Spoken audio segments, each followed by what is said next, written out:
Okay guys, thank you. Welcome to WSU, welcome to the first ever LMC HSC revision lecture thing on science extension. It's going to be an interesting day. One little thing there, we are being filmed. You're not going to be on film, so don't stress about that. It's just going to be the people up the front here. We found out yesterday up the back here, there is a crying room.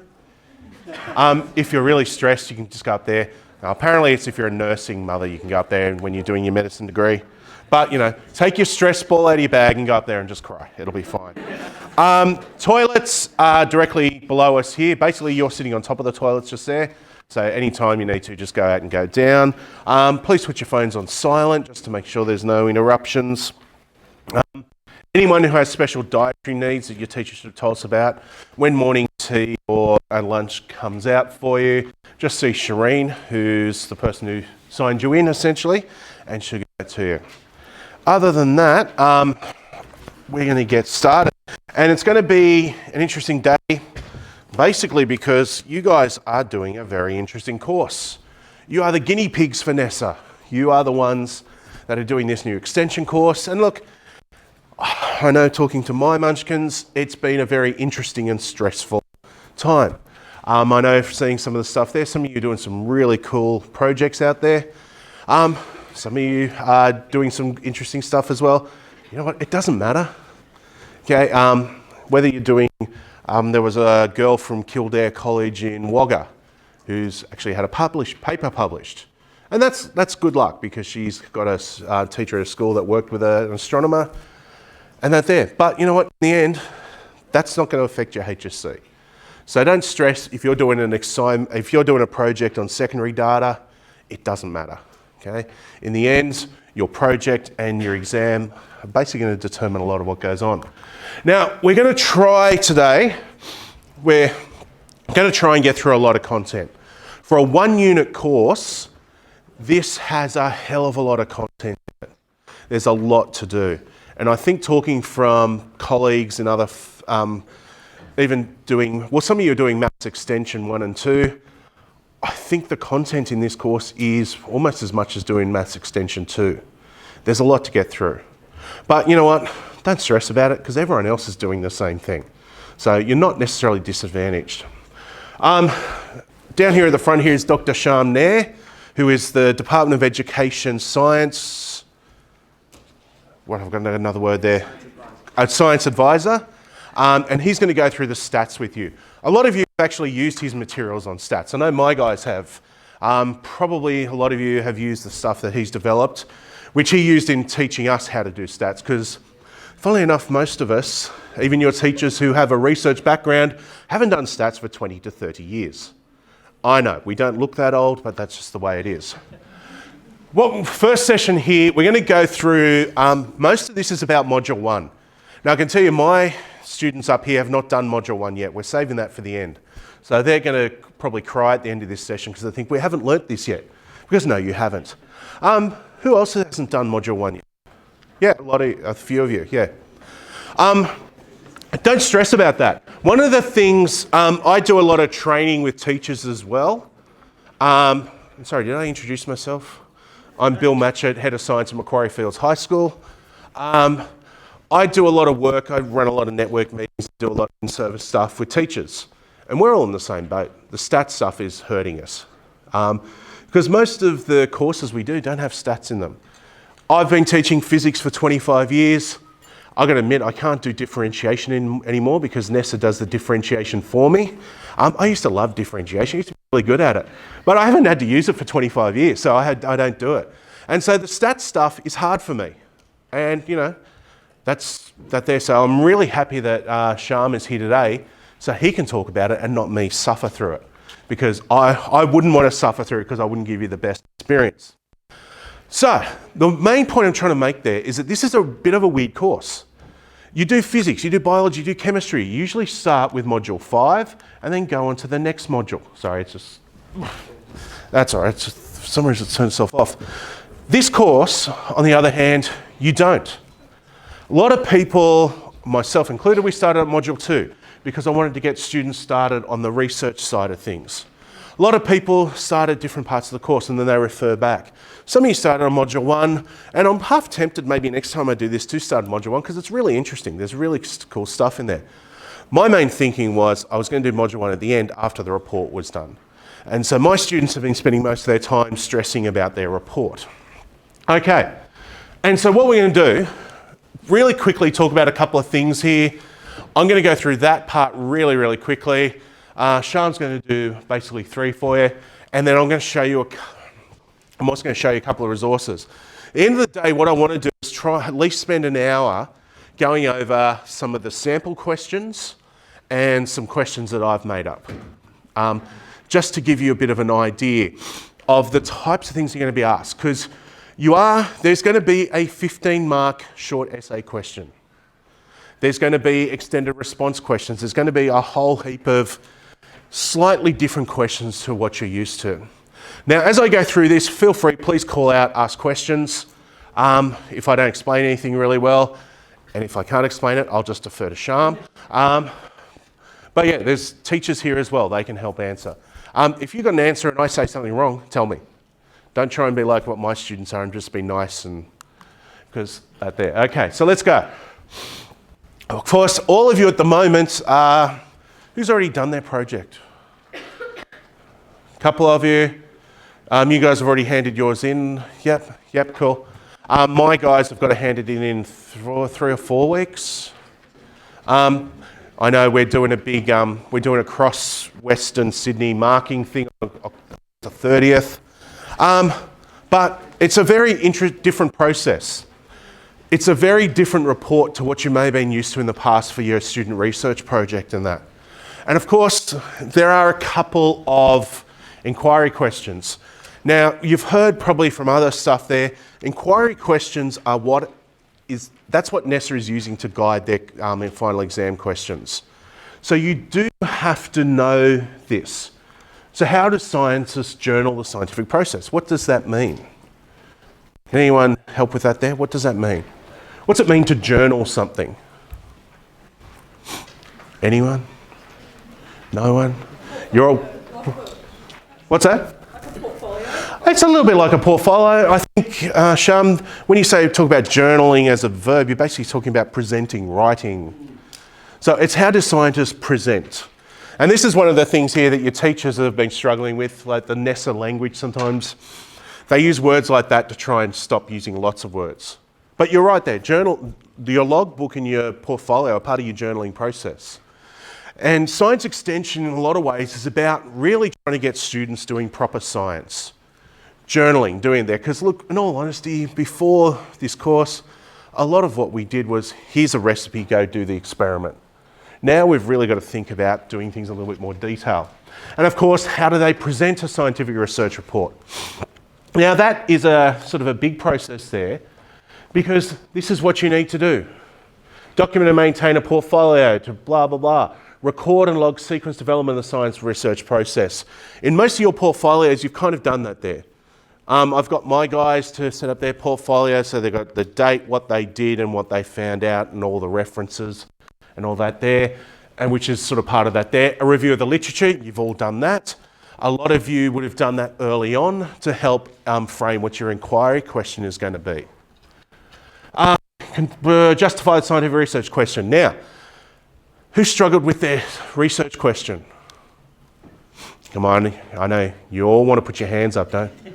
I admit that's something that we probably as teachers do pretty badly, and we've got to really change the way we do that, because science has generally in schools been about here's the facts, learn it. We've as teachers really have to change that to help you guys pretty much do this. Data. Who's been happy doing stats and data? Oh, everyone's giggling. Oh, that's good. That's the response I was hoping for. So it's not just me stuffing it up. Apply appropriate referencing. Now, it's one thing my school does really well. They hammer the referencing stuff into them. We use Harvard referencing. I don't know why we do it. It's just the way it was. I think, what's the syllabus say? Harvard, APA, and... So who's Harvard? APA, ANOVA. Is it ANOVA? That's stats, that's right, yeah. Yeah, I know what I'm talking about. And then make entries that are evidence. Basically, your portfolio is about showing evidence that you've done what you said. You cannot do your scientific report like most of you did your SRPs, which is the night before. You can't do it. It's just impossible. And of course, this here is our little thing on the report. Buried deep in the back of your booklet is actually the marking guidelines for my school's report, which is what it's actually not mine. Gita up here from Holroyd. Arthur Phillip, I knew it was Parramatta Way. And a few of us as teachers got together and wrote that. So some of you, and probably your teachers have seen that as well. And I'll talk about that a little bit later anyway. But let's get started on some of the theory. As I said, those of you who have not done Module 1, you're going to learn. Those of you who have done Module 1, hopefully this is good revision. And I've got to admit, there are some interesting things in there. There was a couple of things I actually added last night at the last minute because I still wasn't happy with the way it was. Now, development of modern science. Now, don't get scared. There is a lot here, but you don't have to memorise it all. So the inquiry question, how are philosophical arguments? And this is the sort of language that makes extension science a little bit different to the other ones. We're going to be talking about philosophy. We're going to be talking about that there. Because most of you would know that basically science until a few hundred years ago was basically natural philosophy. Okay? Our modern science, which cultures did that develop out of? What's the main culture we normally say science developed out of? Mediterranean, Souvlaki. Greek, yeah. Textbooks will tell you most of modern science came out of the Greek culture. Good, someone got the Souvlaki reference at least. But I'm going to show you a couple of other things. Like really, that's just our white Western textbook thing. You know, the Asians, the Arabs, the Indians, I think probably are we talk about Arabic numerals. The Indians probably gave us more of that than the Arabs did. I don't want to start a war between two countries. But yeah. Now this is the one outcome I sort of struggled with a little bit because it just seems really, really weird. Epistemology, I think I've said that right, and the development of navigation. That was just a weird. I can tell you from discussions with teachers that development and navigation was a weird one that they just threw in there. I don't know where the hell that came from, but. Let's look at the history of navigation, because everyone loves to know about navigation. When did people start using boats? Anyone want to have a guess? Well, from my first boats, I think this is about 6,000 years ago, if you had a little boat, which is essentially a little raft, and you probably had a big stick to do that, you stayed close to the shoreline. You might have gone up and down a river. You didn't really stray too far. But then, about 2000 BC, people started looking up at the night sky. People worked out, what's sort of the idea that the reason most people used the stars for early on? What's kind of the first? Think about Druids, Stonehenge, Mayans, Aztecs, calendars. Yeah, the stars were used as calendars. So you knew that when this star was going up there, you could plant your seeds. If this star was going down there, you better gather up all your seeds because things were going to get cold. But then they realised that, well, just wait, that stupid star over there that someone thinks looks like a scorpion, it's always pointing that way. And if I follow that pointy bit, I can get from point A to point B. So you've got there, the knowledge of the stars led to navigation. Then you also had, there's another thing there, and look, this is something I only found out recently. Another thing apparently they did there, and they found evidence of this, is they got a bit of string, and they put a big heavy rock on it, and they just plopped it down. And they're, oh, deep, deeper, deeper, deeper. Oh, we better not go too far because I can't touch the bottom. And so you've got there, at around 1000 BC, so about 3,000 years ago, people started developing maps. So they knew if you got to this pointy rock here that looked like a dog, you went left. There's also here, and this is, I was half thinking not to throw this in here, the Antikythera mechanism. is thought to be, and there's a little bit of debate here, they found it at the bottom of the Mediterranean, and someone said, oh my God, it's an ancient computer. It must be aliens. But it's thought to be a mechanical device, and a lot of scholars call it the first analog computer. Basically, they think it was used for navigation. And if you look online, there's stuff there where people have rebuilt what they think it worked like, and apparently it does work. So it must be aliens. At the same time, and here we get a little bit of a non-Western thing here, Chinese, clever bunch. They came up with the compass originally. And then people like, well, it probably spread well before Marco Polo, but that's sort of pre-Silk Trade route. People did talk to each other. And, eventually, once you've got a compass, navigation becomes really, really easy. You know that when this pointy thing goes that way, you follow it that way and go down, and then you get to Italy or something like that. You also have a thing here called a kamal, which was an early way, essentially, have I got a picture? No, no, that's right, the pictures wouldn't load for some reason. It's a bit of wood with a string going down. And they were able to use the angles of that to actually work out, what was it, latitude? Latitude. And then finally you get to probably the most important thing here, which is the sextant. And you see there, I've actually just taken these things here from Wikipedia. You'll all get copies of these slides anyway. And the sextant, probably the most important navigational tool. And the sextant, and historians will correct me here, sextant pretty much allowed people to travel the globe. They could work at their longitude and latitude. They could do accurate maps and things like that. It was actually probably the biggest tool there for that. And so what we've got there, we then need to apply that knowledge to this big fancy word, epistemology, which is, look, think about that there, theory of knowledge. And this is where extension science is very different to your other stuff. In this case here, what we're talking about is how do you know what you know? Now, yesterday I was talking to a lot of investigating science students, and we did a lot of truth and all that stuff there. Truth will pop up again here later on. And so epistemology is a fancy word of saying, how do you know what you're doing leads to valid knowledge? Okay, so you got methods, validity, scope, distinction, that's just fancy words. We also need to know a bit here. And it is kind of thing here. We started with Plato and Aristotle, so here's your Greek guys. And you've got sort of this thing here. And like most science, when I teach stuff about atoms, there's a 2,000-year gap. In Western science, there's a bit of a 2,000-year gap when you had Crusades, Middle Dark Ages, Roman Catholic Church doing stuff. We probably should teach more Indian and Middle and Asian and Middle Eastern science because they were doing a lot there. And of course, we'd probably be a lot more advanced if the Arabs and the Christians weren't fighting each other over a cup. With the Crusades and that, because the Arabs had a lot of knowledge. We don't want to get into too much Trumpism here, but the Library at Alexandria, and that was Arab controlled at the time, wasn't it? And the Arabs had this thing, it's like, if you're going to travel through us, you need to bring us a bit of knowledge. And so the Library at Alexandria had the entire world's knowledge until the Christians came in and decided to burn it down because that's bad. But let's not get into politics. And then we get into all this stuff here, Descartes. Was it Descartes that said, hell is eternity with your friends? And one of the best jokes I heard was, yeah, but his friends were all French. So, philosophical approaches about finding the truth. And truth, these are just definitions.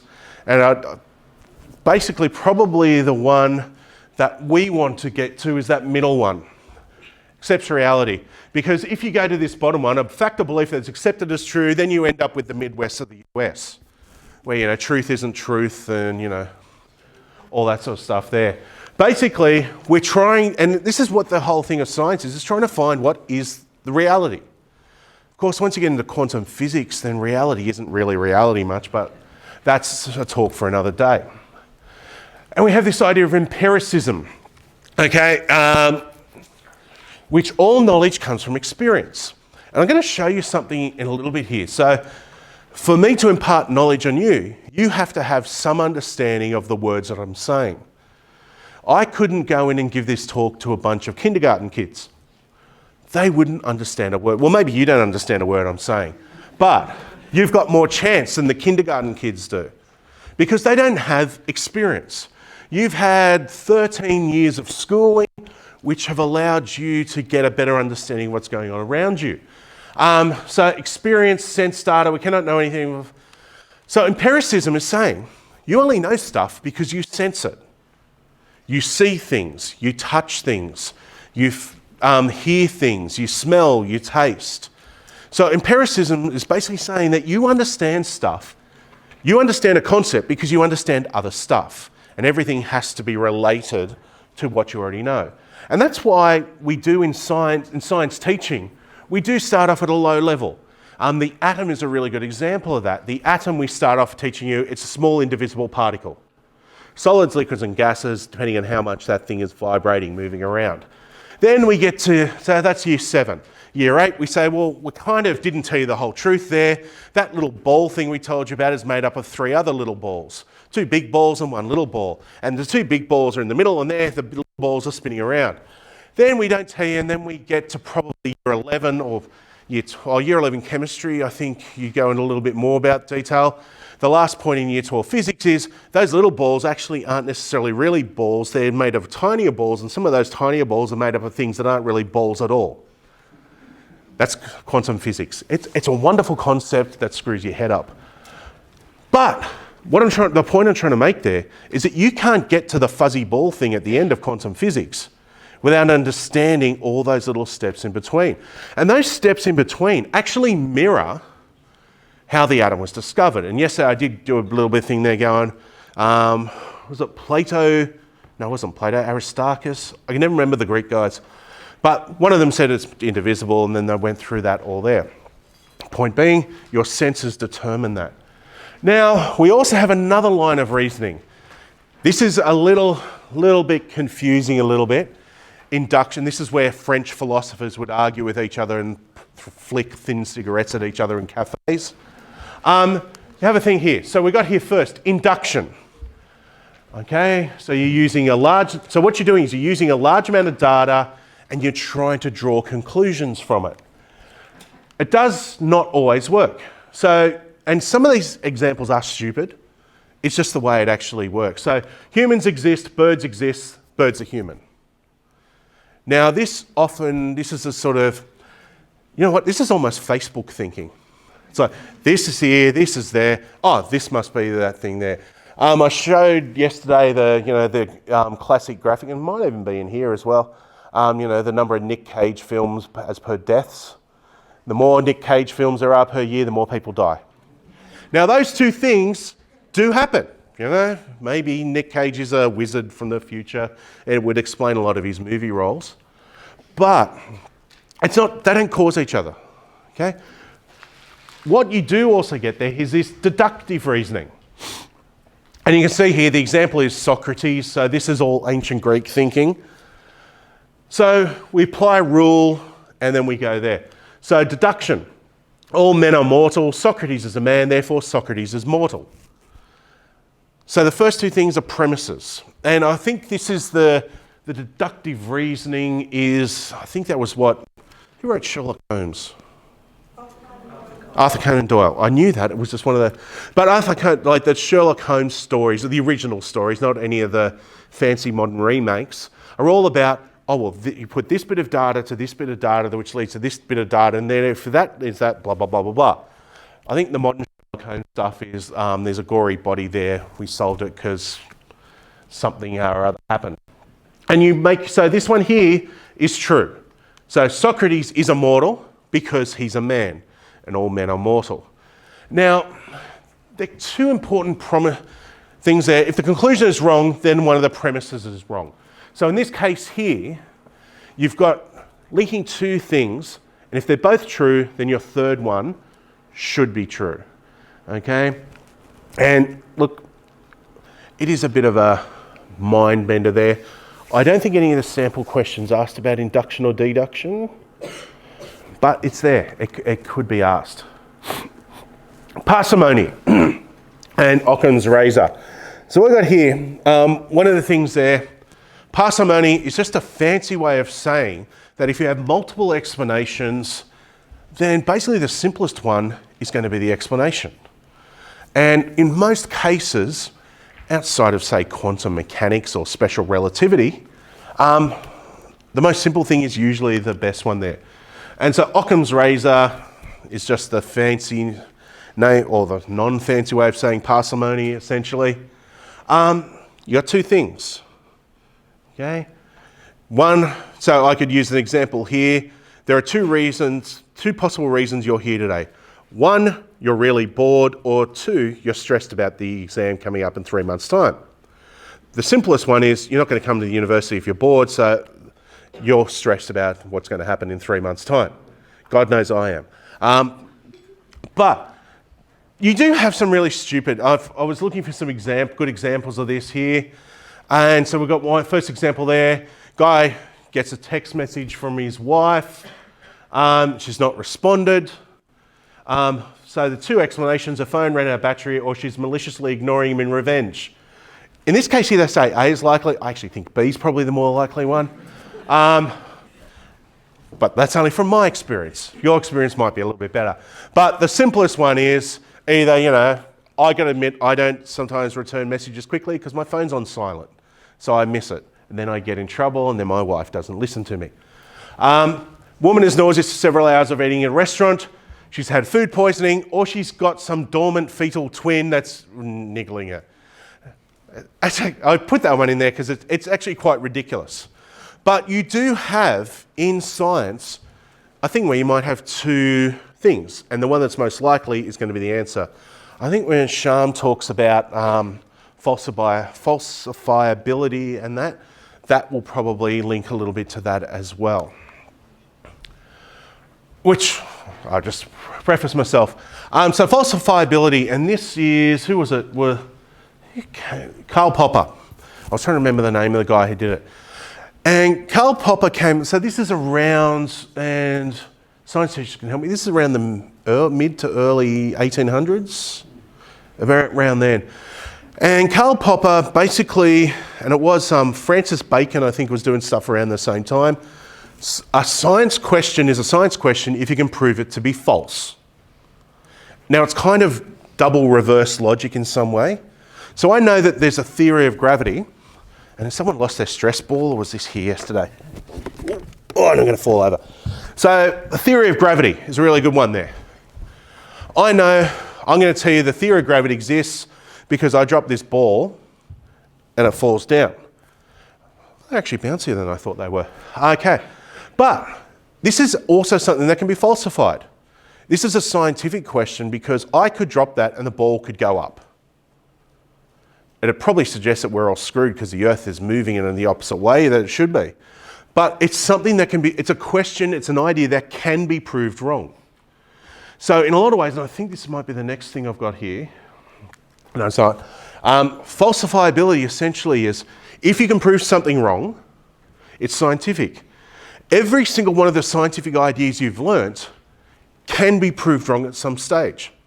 90% of the physics we teach you works up to a point. And I do love teaching, my one physics student here will tell me, I do take a lot of joy in saying everything you learn about motion is wrong, here's relativity.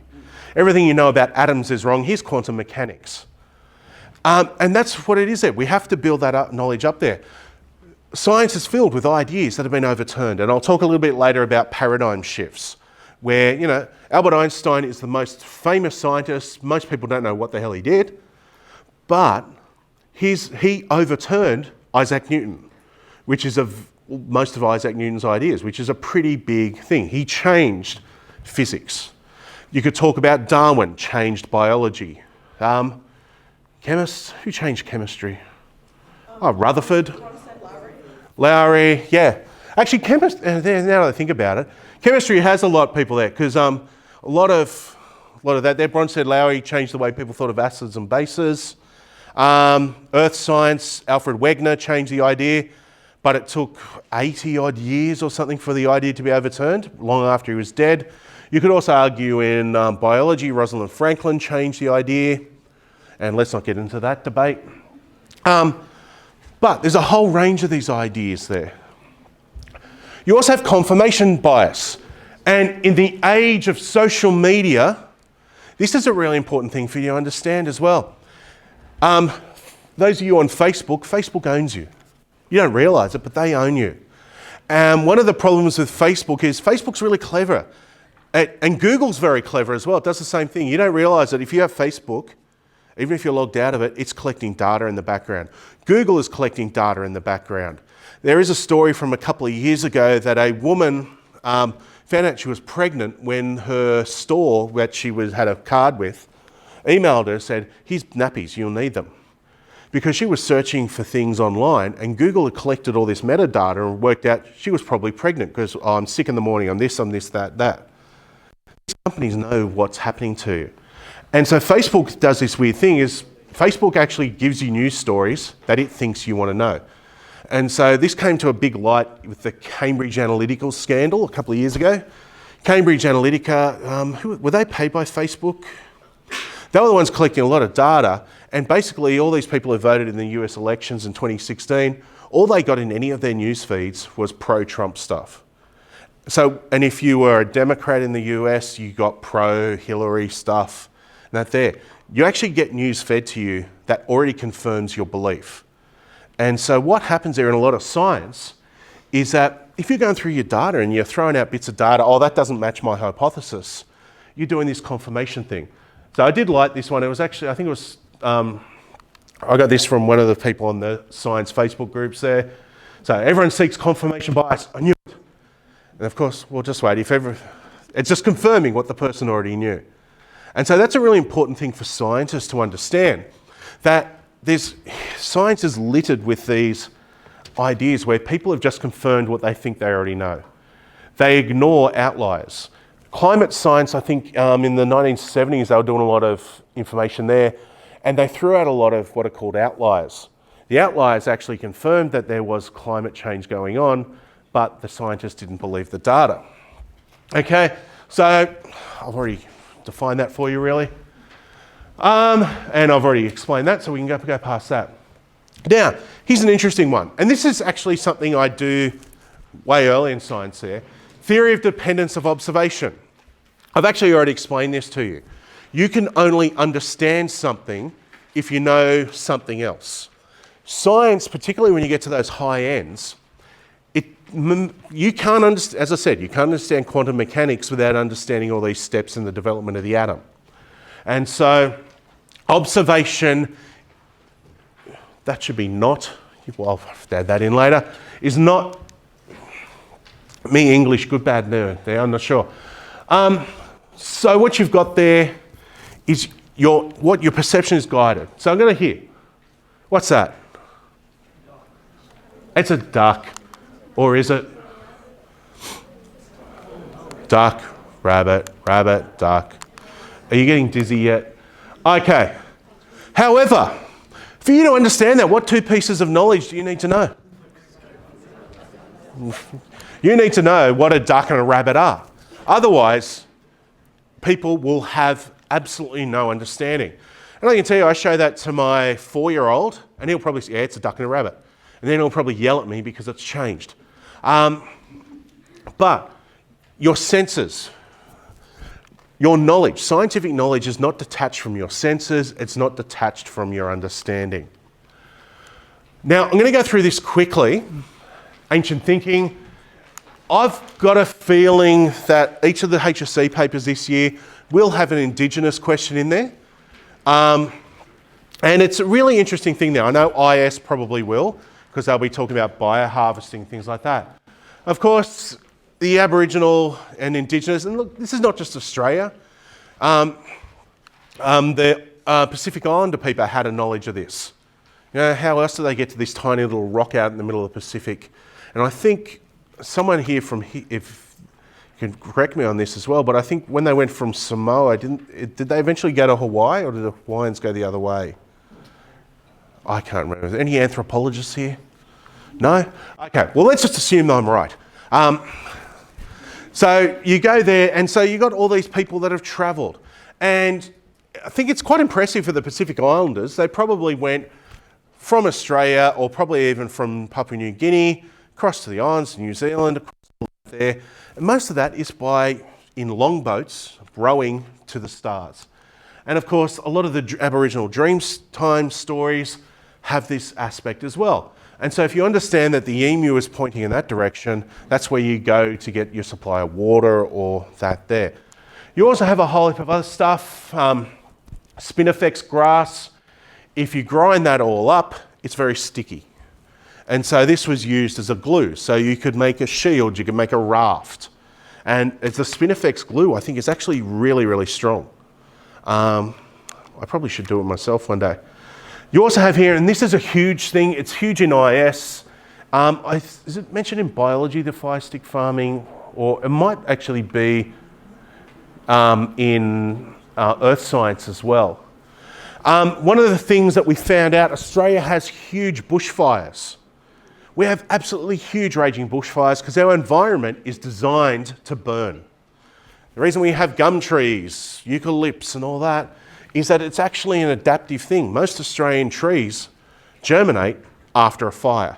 It's a way of clearing it out. Now, one of the things that happened in the last 200 years, and we didn't really, or most people didn't realise this until not that long ago, is that Indigenous people actually cleared out the bush. First thing is they wanted to basically eat things there. And so you'd have one of your mates a kilometre down there starting a fire, and then as the kangaroos and everything bound through, you'd have a good meal later on.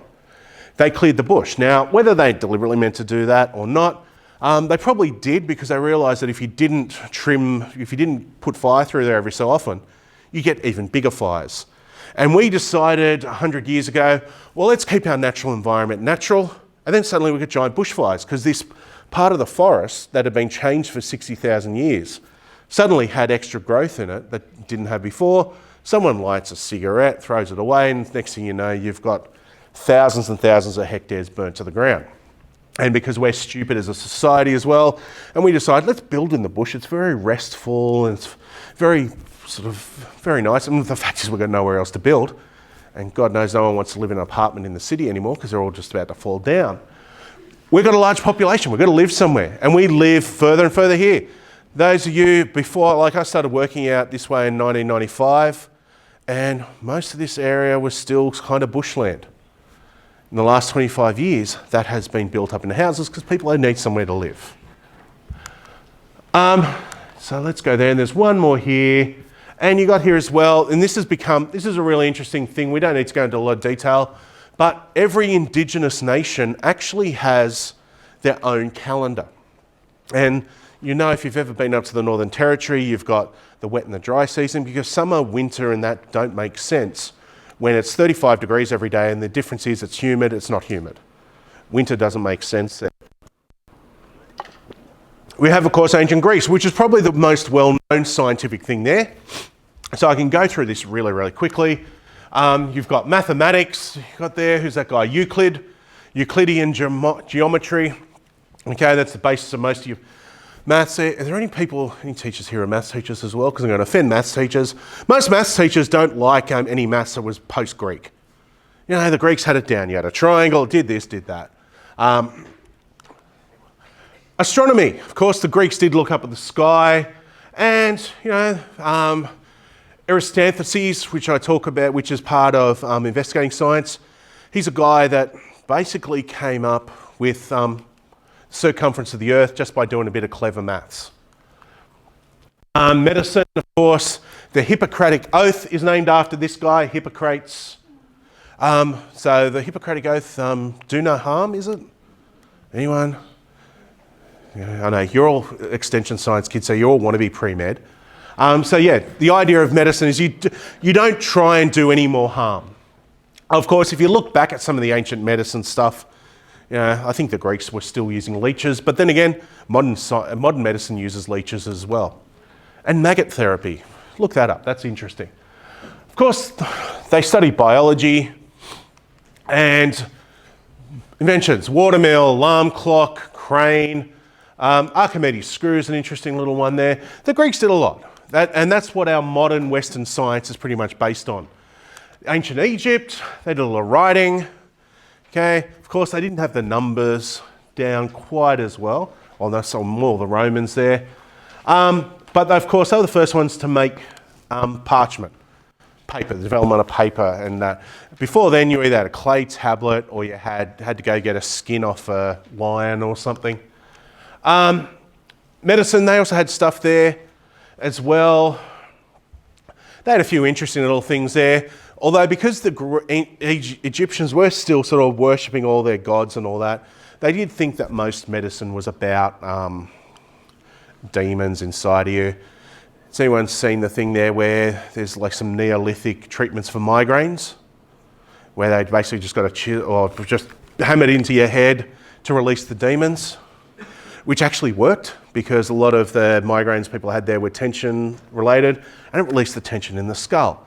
Now, whether you died from the infection afterwards or not, it's a hit and miss thing with medicine sometimes. Egyptians were pretty good at maths as well. They basically had an interesting little thing there. And I think some indigenous cultures have this as well, where it's like you either have a 1 or you have many. In this case here, it's like 1, 10, I don't know what's in between, doesn't matter. They did have makeup as well. The interesting thing there, the makeup most of them use, unlike in the Middle Ages where, or was it the Tudor era where you had wigs and all that, which was just to hide syphilis, they had makeup under their eyes, which actually stopped sun glare. So it actually had a good thing there as well, but also makeup as well. If you wear a hell of a lot of makeup, it's harder for the UV rays to get onto your skin. And toothpaste, and I did like this one, they had grain in that, but it was full of dirt and stuff. So they cleaned their teeth. And of course, those of you who have an Indian heritage as well know the Indians actually have, I can never remember it, it's a type of twig or something they use to clean their teeth. And it has some good effect on there, which I can't tell you at the moment. Of course, let's go to Indian science. One of the ones that's actually missed in a lot of our textbooks. Textbooks in the last 10, 20 years have started bringing in some Arab stuff as well, and we talk about Arabic numerals. However, the Indians came up with the idea of zero. The Indians actually had some really complex astronomical tools well before anyone else did. And of course, we've got here Aryabhata created a symbol for zero. He basically took the Arabic numerals and made them better and made them useful for us. You had this guy here, Akara Kannada, who actually came up at about the same, actually I think it might have been about 100 or 200 years before the ancient Greeks came up with the indivisible idea. He came up with an idea for that. Okay, he said that there was indivisible particles. And there is a link there that you can, that came from an article in Sanskrit magazine. And, he was able to actually understand that there. Now, of course, I think his idea was that the synergy of atoms was probably a more spiritual thing, but it's there. Heliocentric stuff there, we've got, what's this, Aryabhata there. So they had an understanding that the Earth was not the centre of the universe. This is one that's a bit gross, it would be interesting there. They actually were able to do a lot of medicine. And the ancient Indians they actually still had books and that around. And so plastic surgery, rhinoplasty. So they did some if you ever consider getting a nose job, look at what rhinoplasty actually is. Like your demons before, the doctor will split open your nose, get a chisel out, and just hammer away. That's why Michael Jackson's nose became about yay big. So he kept on going in, getting a little bit more chipped away. And it's pretty delicate stuff there. I can tell you, I probably need it at one stage because I've actually got a deviated septum. Part of my nose goes to the left. That's why I sniff a lot because this side's always blocked. We've got there as well, cataract surgery. Cataracts, so they worked out that cataracts were actually a problem there. And just imagine that. You're in ancient India and the doctor's coming at you with a blade to cut away at your eyeball. If anyone wear contact lenses? Yeah, I put them in occasionally. But you've got that thing there. Like even when you're putting your own contact lens in there, you flinch. Just imagine you're trying to flinch when someone's trying to come at you with a knife at your eyeball. But it worked. Okay. Paradigm shifts. Now, there's a little bit here at the end. The syllabus says you only need to know one of these. So these are the big shifts in scientific understanding. And this is an interesting little thing here, because we often don't talk about this in the books, but a paradigm shift is when people's scientific understanding is completely overturned. And so everything changes. So we've got Anton Lavoisier. He worked out, what was it, the law of, is it definite proportions in chemistry? But he basically did a lot of stuff in combustion and worked out that you basically, the law of conservation of mass, okay, which essentially is one of the underlying tenets of all chemistry. Prior to this, I think before about the 1700s, we were still using the Greek idea of atoms: earth, air, wind, fire. You know, you burn a bit of log and you get air coming off, you get fire, you get water, you get that there. And of course there he is working with apparently his wife did a lot of the work with him. So it's one of those things where the chick did all the work and she basically doesn't get any credit for it. Science is littered with that. You've got here in physics. So obviously that's a chemistry example. General relativity. General relativity is a little bit, those of you who've done physics, you'll know about special relativity. But in this here, basically says that space and time are this weird mishmash of timey-wimey sort of stuff. And that there's links between forces, and basically the universe is a hell of a lot weirder than we can ever imagine. Alfred Wegener, what year was he working? So 1912, he's a German guy. So I've got to admit, 1912, Germans were not the most popular people in the Western world. World War I started in 19, or was that the start of, when was 19? No, that was 14 to 17, wasn't it? Yeah, 14 to 19. Am I correct? Yes. Okay, so Alfred Wegener got this theory. Oh, well, there might be this changing of continents. And of course, here, everyone said, you're an idiot. That's not true. You're a crazy German guy. And this is the whole thing here. If we're to believe the hypothesis, we must forget everything we've learnt. And that was later shown to be true.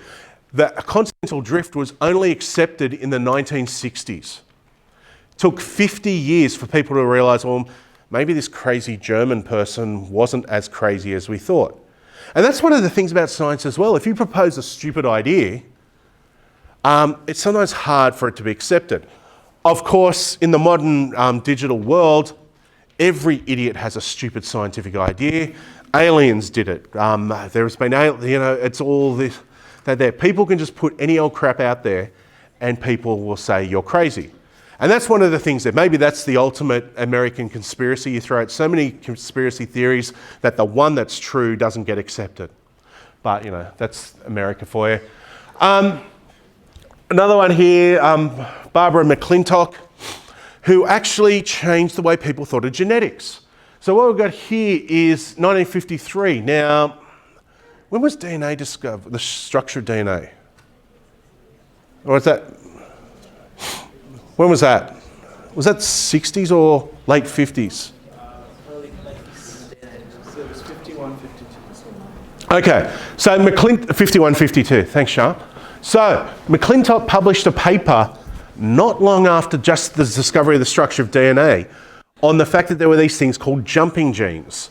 So scientists knew there were these genes, and these genes were the operators of traits and controlled that there. She showed that genetic replication wasn't simple and that genes sometimes rearrange themselves. Everyone said she was stupid. You're just a little girl working in the biolab. The same way Watson and Crick and that sort of treated, what's her name, I can't remember, Rosalind Franklin as well. And so her ideas weren't really accepted at the time because, but she was pretty stubborn and she just gave them all her statistics and said, look, we'll disprove this. And when they finally couldn't, they said, okay, you're kind of right, we'll accept it. And that's kind of how science works. In investigating science, we talk about the thing with Barry Marshall and Robin Warren. No? Yes? Have I got that right? Robin Warren, yeah, Marshall and Warren. So Barry Marshall, Robin Warren. Now they overturned the thinking on gastric ulcers, and they weren't accepted for about 10 years. and eventually got the Nobel Prize for it. Science is filled with these ideas where people, if you go against the establishment, people are unhappy with you. Galileo Galilei basically confirmed the heliocentric idea of, well, not so much the universe, but the solar system, because he looked at Jupiter and saw there was moons. For that, he was sentenced to death by the Catholic Church. It was only that he was friends with the Pope or something that he got it from death to lifetime imprisonment in his own home, which was good because I think he was fairly rich, so it didn't bother him too much. Now, you only need to know one of those in a bit more detail. I would suggest all of you are doing a science of some other description. Pick the one that goes to your science or your favourite science if you're doing multiple ones, and do more information on that.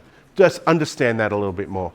I will give you, if you look at a lot of this stuff here, this goes against what a lot of people tell you, particularly, you know what, probably more your history teachers as well. A lot of this information I've just got by looking at Wikipedia. Don't think that Wikipedia is an evil resource like some teachers will tell you. The science information on Wikipedia is actually pretty accurate. It's more accurate than a textbook because there's about 10,000 nerds looking at that page every day. If you put something on there that's wrong, 5,000 of those nerds will jump up and down and have an online nerd hissy fit. The other thing as well, if you are not understanding a concept really well, there's a version of the English Wikipedia that's called the Simple Wikipedia. What that does is that takes, the page has to have words that are less than three, I think it's less than 3 syllables long, or 3 syllables or less. For people, if you don't understand a concept really well, it's actually a good way to help build up your knowledge. Remember what I said before, knowledge, you build it up from the simple things and move up. I find sometimes it's easier, and I've been teaching science for 25 years, I find reading the Simple Wikipedia page sometimes helps me just, okay, yeah, I remember that from uni, that there. So keep that in the back of your mind. Don't use it as your main resource, but it's a really good thing to jump to somewhere else. The other thing, Wikipedia as well, go to the full Wikipedia page, scroll down to the bottom, and you've got links to every reference that was used to build that page. I know one of my ex-staff told me that he did all his uni assignments by using Wikipedia links. I'm not encouraging you to do that, I'm just saying it's a way of getting information. So, influences on current scientific thinking. That's all in the past. You know, that's why I say to the history teachers, say, stop living in the past. And then they get angry at me. But what are the current influences on scientific thinking? Okay, so the inquiry question, what are the influences? So let's have a look here. Analyse the current influences of scientific thinking, including but not limited to economics. Australia, you know, we live in, you know, every politician gets on there, Australia is the greatest country, and then all the American politicians, America's the greatest country. Then all the English ones get on there and say, oh, we hate England. Anyone here English background? I worked in England for a year, and everything I got from every teacher over there, why the hell are you over here? Well, none of the English teachers actually like living in England. Funny, I don't know. But in Australia, one of the biggest influences on science is actually money. It's kind of a bit of a sad indictment because we've got this altruistic idea that science is, you know, it's about finding truth and finding answers. Unfortunately for academics, it's about finding grant money. And this here is a report from the Australian Academy of Science. And what it's trying to do, it's trying to always get money out of the federal government because the federal government controls the money that goes to them.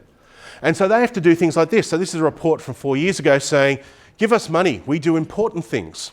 So we got here, like, interesting here, it does us talk about physics, chemistry and earth. Apparently the Australian Academy of Science doesn't believe biology is a science. Yeah, it's just hairy men going out into the bush and, oh, there's a koala. But the Australian Academy of Science has to actually, it has to chase money. It's sad, but it's what it is.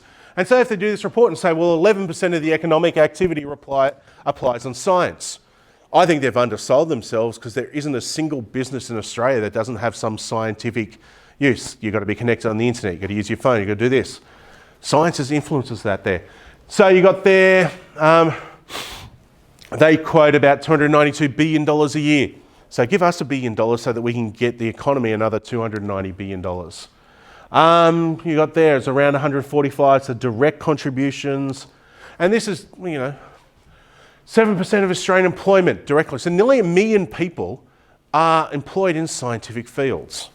And that can be things that, most of you have seen those work posters that they have up every time you have to select subjects for stage 6 for 2 years ago for you guys. There's a lot of jobs there. And that's not just direct science ones. Even you could probably argue, people working in national parks. They are working in biology, they are just observing things apparently.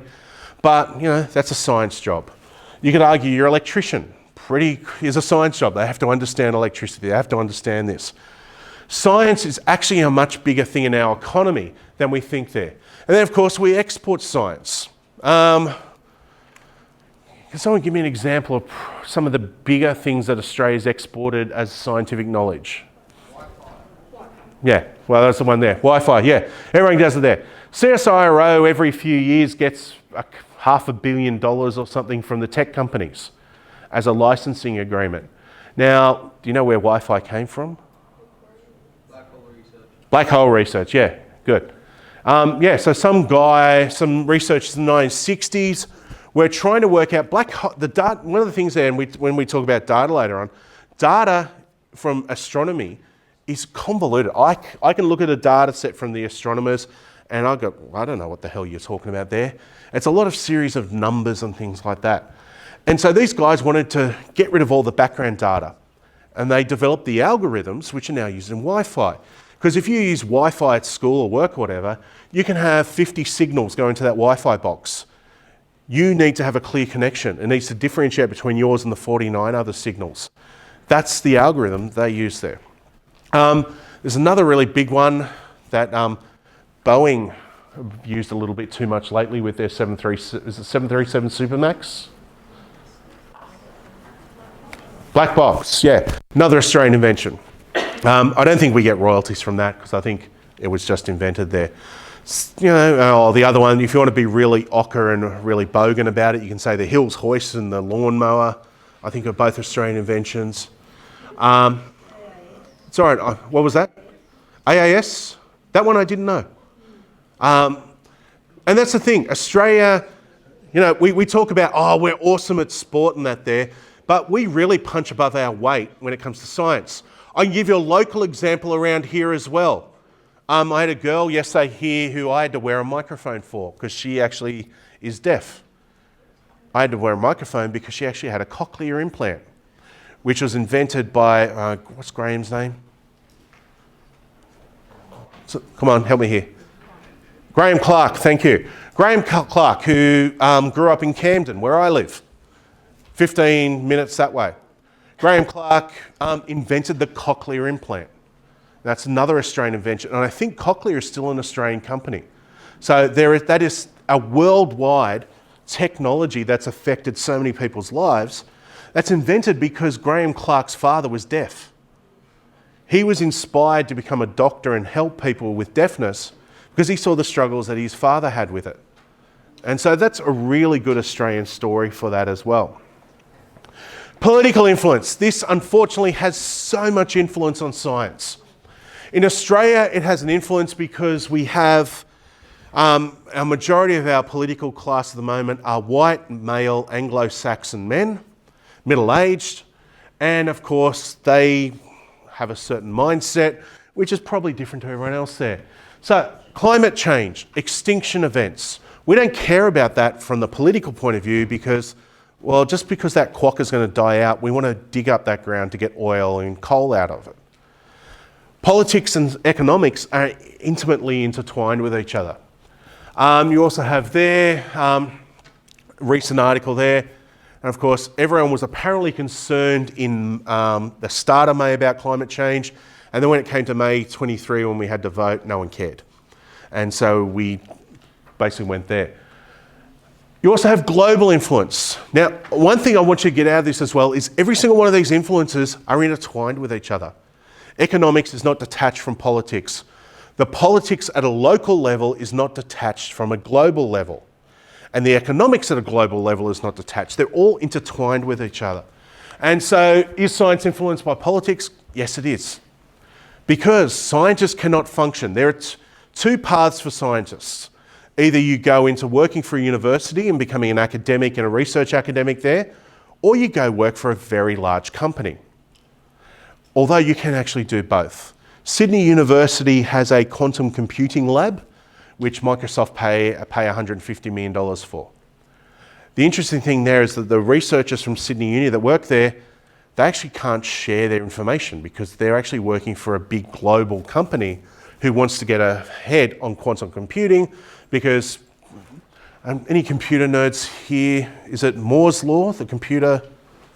No? You're extension students, you should be nerds.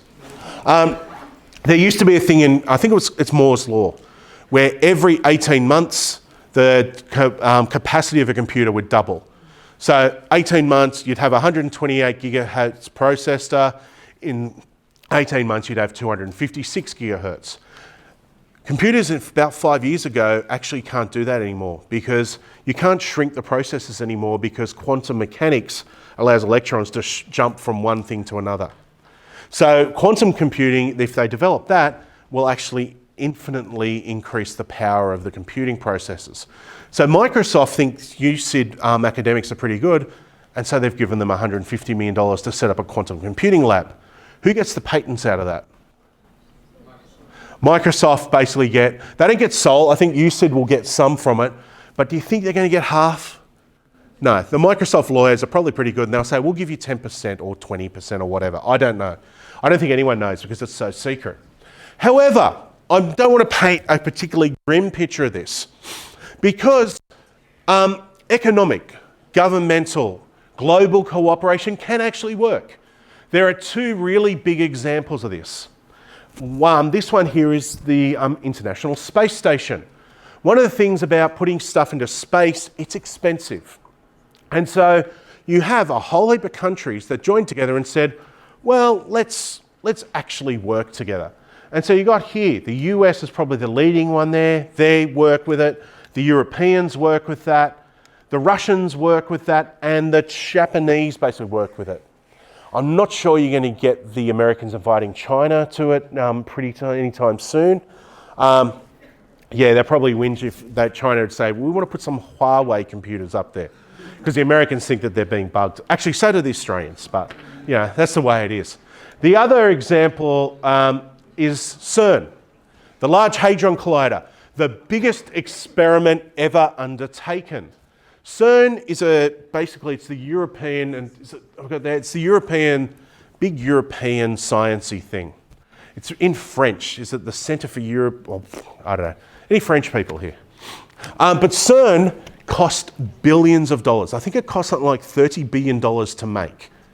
It goes between France and Switzerland, and there's a bit of Austria or Germany. Hungary. Yeah, I can't remember. I'm bad at geography. I can never colour in the maps properly. Well, we've got the 12 things there. These countries who for hundreds of years had fought each other, now they've got a common enemy, which is the British. But these countries that normally wouldn't talk to each other, they speak different languages, they have different histories. What have we got there?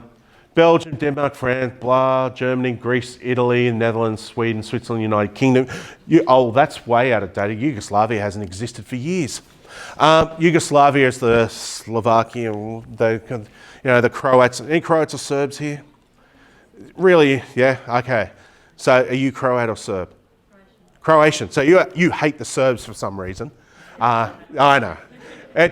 It's because someone's uncle 300 years ago offended someone else there, and suddenly the Serbs and the Croats. It's the same with the Northern Ireland thing. The more closely ethnically related you are, the more you hate each other.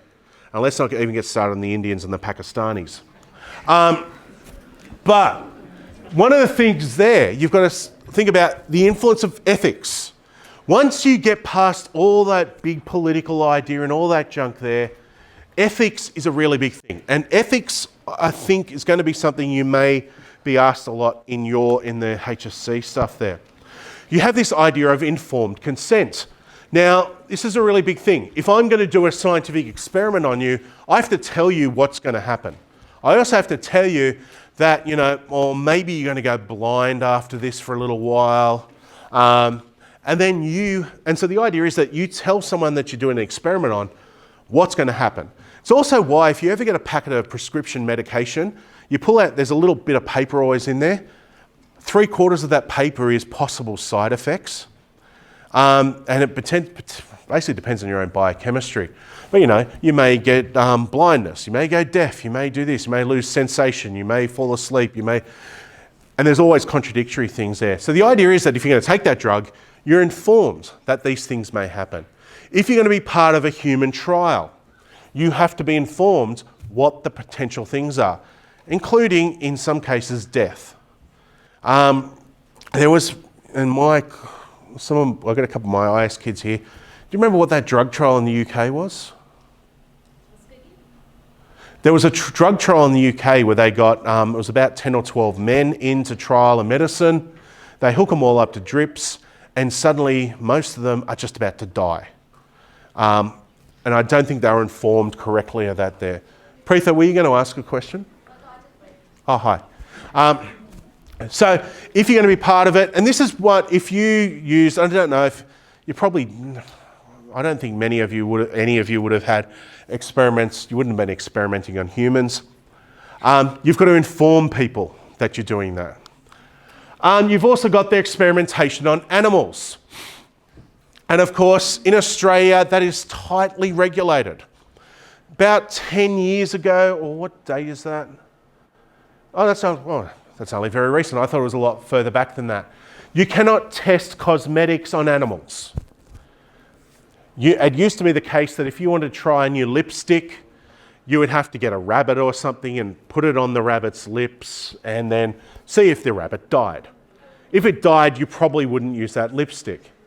Or any cosmetics. You have to get, usually rabbits are pretty good because rabbits will breed pretty quickly. I think in some cases there they used to use pigs. So literally putting lipstick on a pig, putting makeup on a pig. Because the pig's body system is quite similar to humans. Their skin is quite similar to humans. And so if it didn't kill the pig, the makeup's fine. Most of the Western world, most countries now say, well, maybe, or that's not so good. In the US, I think they used to do it on monkeys a lot. So they'd have these pretty made up monkeys in their cages. The ironic thing is, and I use this example a lot, is that this is where the global influence also comes in. What is the biggest country in the world that Australia wants to export to? China. We actually can't export makeup to China because China's rules say you must test on animals. There was a thing a couple of years ago, The Body Shop, which is an Australian, I think it's an Australian company, wanted to sell to China, but they couldn't. You've got Australian codes there. So a lot of people, does anyone do ag? Ag, yep. Some of you, if you do ag, and look, there's a lot of schools that do it, agriculture and that has a lot of research going into it.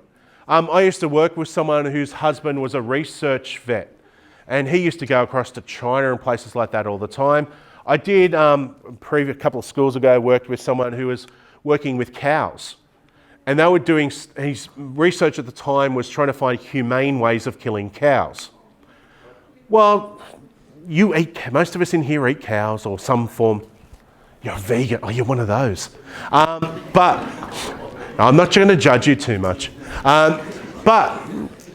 This guy's research was trying to find a way of humanely killing cows. One, to be nice to the cows, but two, apparently if cows are scared, they release some hormone which affects the meat. And so he was saying, it's kind of a bit weird going to an ethics committee trying to say, I want to humanely kill the cow. And then the ethics committee saying, well, no, you better not harm the cow. It's like, well, we're going to kill it. But it's kind of a silly example in some ways, but as well, like we don't want to be cruel to things. The path to being a sociopath is killing animals for pleasure, and that there. So it's a good thing, but it can be restrictive. And this is an important thing as well. Science is regulated, and some scientists will argue that, well, it's over-regulated. You know, the idea of CERN and the Large Hadron Collider, they did a risk assessment that said there was a 1 part in 10 billion chance that turning the Large Hadron Collider on would create a black hole which would destroy the solar system. That was part of their risk assessment. There was actually people protesting outside of CERN when they were going to turn it on. And so the idea was, well, it's a very infinitesimal chance of that happening. Well, honestly, if it happens, we wouldn't know about it because we'd just be sucked up in a black hole straight away. But these things do exist. Okay. Also, biobanks. This is a very important one for you guys to think about. This is a new, not a new phenomenon, but its use is a new phenomenon. A lot of you may have supplied blood or something in the past. Some of you here may actually have also, this is a big thing in the US. There are a whole heap of sites, 23andMe, they're basically genome sequencing sites. And you put it in there to say, well, I've had my genome sequenced and I'm 2/3 of 1% Aboriginal, or that there. What you are doing is that when you, and in the US it's huge. The Americans, I think the Americans want to show, oh, you know, I'm not all white, I'm only 99% white. So, that there. But if you send your DNA to be sequenced by these companies, it comes back and it tells you you're this, this, and this. One, their sequence is actually pretty bad. I know there has been a couple of studies done on it, and there was one thing there where a person sent their DNA away to 4 different companies and got 4 completely different reports back. But the bad thing is, when you send your DNA to this company, you sign a little thing that says you give them the right to sell your DNA profile to someone else. In the US, it's a big problem because the national, I think it's the NSA, National Security Agency, which is about terrorism and all that sort of crap there. The NSA, I think, can enforce, get a court order for those companies to hand over your DNA profile. So they are building up. It's the same thing, the thing that happened in the last few days. Who's used that face aging app? No, what was it, the story the last day was saying the face aging app is actually a sting by Russians to get your facial profile. Or the other one is saying that the NSA in the US is using it as part of the facial recognition stuff they're doing. Of course, facial recognition is actually kind of racist. It doesn't work with people with dark skin because facial recognition actually looks at the shadows on your face in a lot of cases there. They did a lot of things there. There was, when the facial recognition, I think it was the app, Apple originally used it on their phones, and a lot of African-American people or dark-skinned people, it didn't work for because it doesn't recognise dark skin tones and the shadows on it. So yeah, mobile phone companies are racist, I think. But you also have biobanks. There are things there. One of the examples here is really, if laws change, you might give your DNA to someone to sequence. So a lot of people use this to say, am I susceptible to breast cancer? Am I susceptible to health conditions later in life? They do it for the good reasons.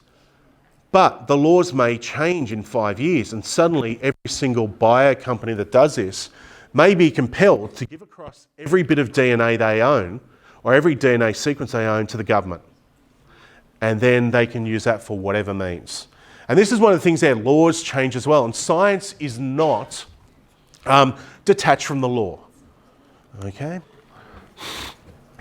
And I've just talked about that. Oh, sorry, the other thing I forgot there is that one of the things, we had the census 2 years ago in Australia, and the census went balls up, basically because there was online problems.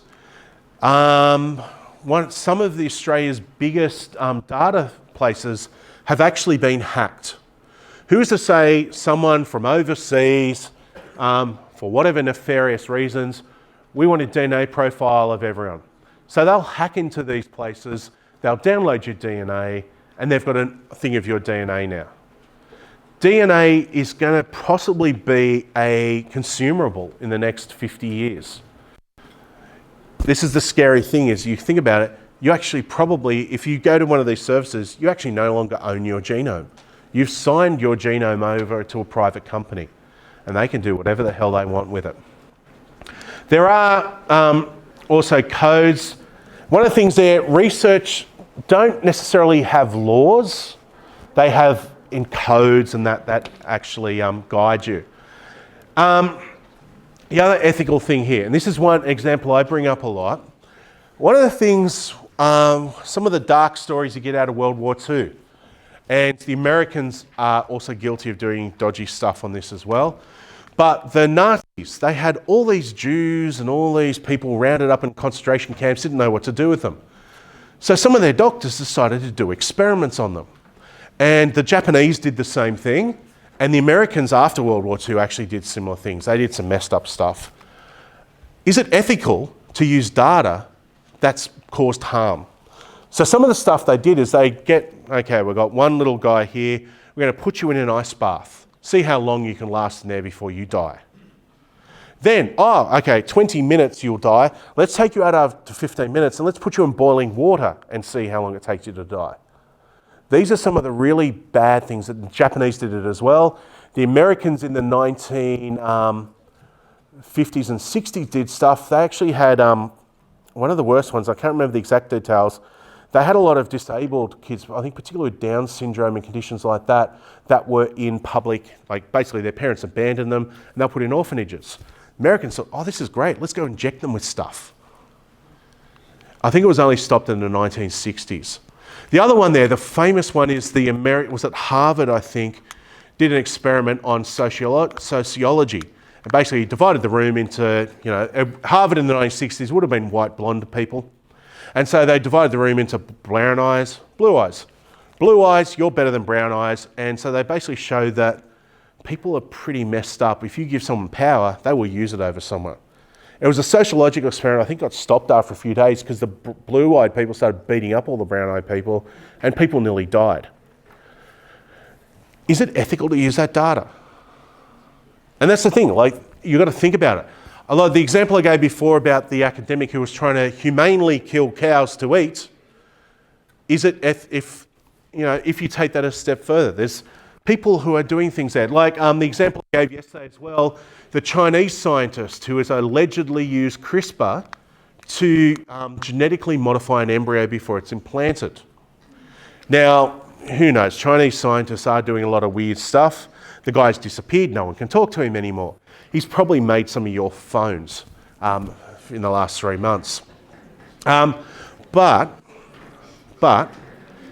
if he has created a human being using CRISPR technology, is it ethical to use that data? In the US, there's a lot of debate about embryo data. Is it ethical to use embryos? And this is a thing there.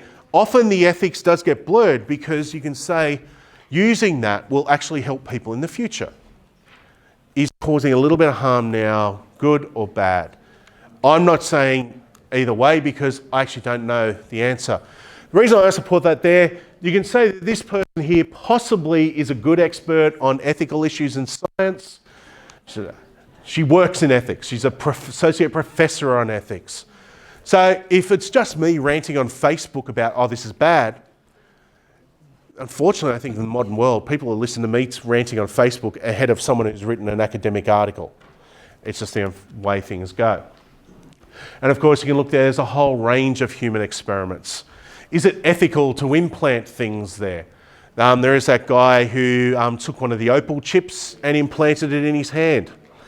The guy's apparently crazy, but he just said, I just can't be asked getting my wallet out. Bang, bang, bang. New South Wales government took him to court, and I think he actually won his court case.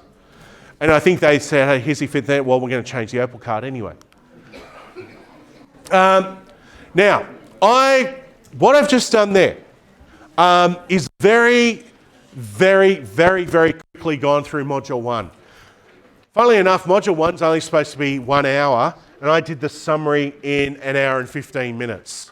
So hopefully that's safe for you guys about 1 hour and a half at the end of the next term. Yes? How long have we got? Okay. Well,